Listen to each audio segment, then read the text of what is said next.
Continuamos con la parte 2 del módulo 6, comportamiento de líquidos y gases. Como sabemos, las variables que definen el comportamiento de un fluido son la presión, el volumen y la temperatura. La presión la vamos a encontrar en diferentes tipos: presión atmosférica, presión de vacío, presión absoluta y una importante también, la presión manométrica.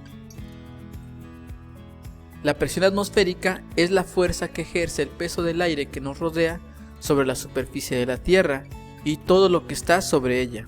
Por lo tanto, cuando estamos a mayor altura va a existir menor presión atmosférica porque hay menos aire. Al estar a menor altura va a haber mayor presión atmosférica. Un ejemplo lo podemos observar en un globo con helio. El helio es un gas ligero comparado con el aire que hay en la atmósfera.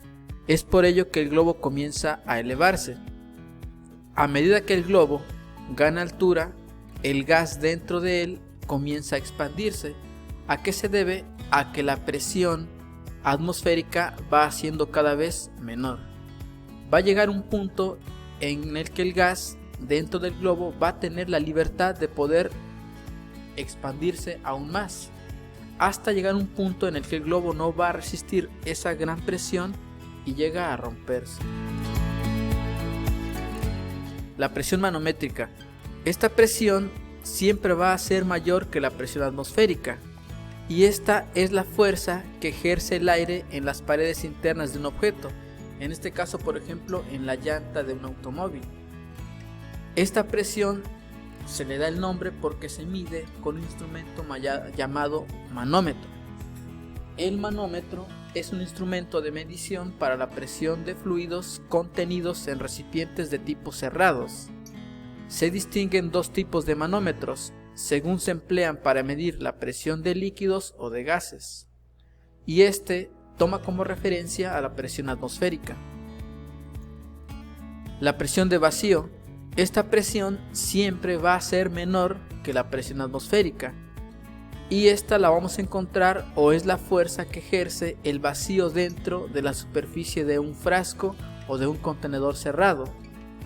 Esta presión es tan pequeñita que el instrumento para medirla no es un manómetro, se le llama vacuómetro. Este mide con gran precisión presiones muy pequeñas a la presión atmosférica, y dependiendo de su diseño pueden cubrir medidas de presiones desde 10 a la menos 3 hasta 100 milibars, o desde 100 a la menos 6 hasta 10 a la menos 2 milibars. La presión absoluta, como lo hemos visto anteriormente, sabemos que esta es la suma de la presión atmosférica más la presión manométrica. Es la fuerza total ejercida sobre su superficie desde adentro y afuera del mismo. Lo vemos en el caso, aquí hay un ejemplo, el de la lata. La lata internamente tiene una presión, que puede ser un líquido o un gas, que se puede medir con la presión con un manómetro, sería presión manométrica. Y en la parte externa sabemos que al estar en el planeta Tierra tenemos aire. Este aire es la presión atmosférica. Por lo tanto, sumando la presión atmosférica, que es la fuerza del aire, más la presión interna, que es la manométrica, tendríamos la presión absoluta. Gases y líquidos, comportamientos de tipo específicos. Por lo tanto, vamos a encontrar en algún gas o líquido dos parámetros importantes. Uno le llaman calor sensible y al otro calor latente. El calor sensible es el calor que causa un cambio en la temperatura de una sustancia. Vemos el caso de la imagen. Tenemos una olla llena de agua y con una flama se le empieza a dar temperatura o a aumentar temperatura. Este fluido se va a empezar a calentar y esta temperatura se va a poder medir mediante un termómetro. Sabemos que la temperatura va a ir aumentando de manera gradual. Va a iniciar desde 0, 1 y así hasta llegar a su punto de saturación. ¿Cuál es el punto de saturación del agua? Ya lo dijimos anteriormente, son los 100 grados. Por lo tanto, abajo de los 100 grados le llamamos calor sensible y se puede medir con un termómetro. el calor latente. Conforme la temperatura aumenta, el agua se evapora. Cuando llegue al punto de saturación, el termómetro marcará 100 grados centígrados y se mantendrá. Aunque sigas aplicando calor, en realidad el calor existe, pero ya no se mide. Ese es el calor latente, el cual está generando cambio de estado. Lo que comentábamos anteriormente, tenemos la olla con agua, con la flama le empezamos a agregar temperatura. La temperatura que se puede medir con el termómetro se le va a llamar calor sensible, que va a ser de los 100 grados hacia abajo, es calor sensible. Cuando el fluido o el líquido, en este caso el agua, llega a los 100 grados, empieza a hervir.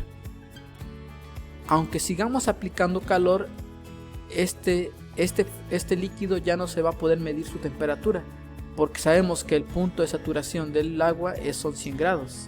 Por lo tanto, el termómetro ya no va a marcar temperatura arriba de los 100 grados, aunque sigamos aumentando el calor del agua. Cuando estamos arriba de los 100 grados se le llama calor latente, y este calor latente es el que ya no se puede medir.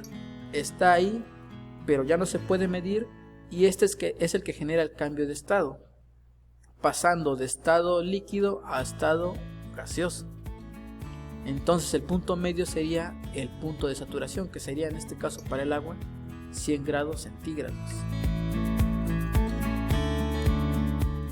En la evaporación, cuando un líquido está por debajo del punto de saturación, se llama líquido subenfriado.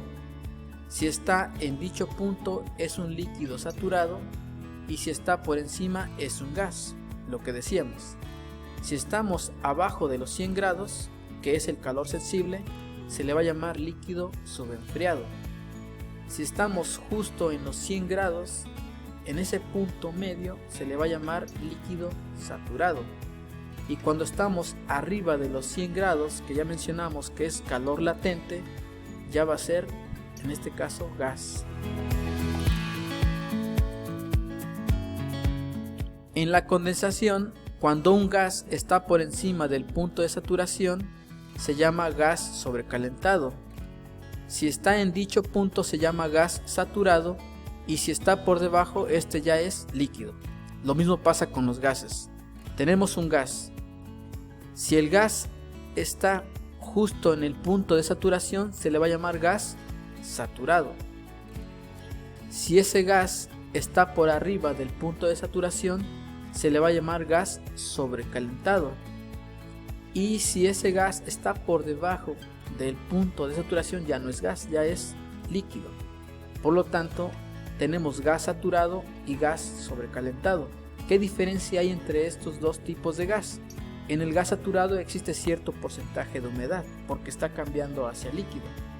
En el gas sobrecalentado ya la humedad es casi cero, y este tipo de gas es el que se utiliza mucho para las industrias, donde hay ciertas aplicaciones que requieren de un gas sobrecalentado que lleve 0% de humedad.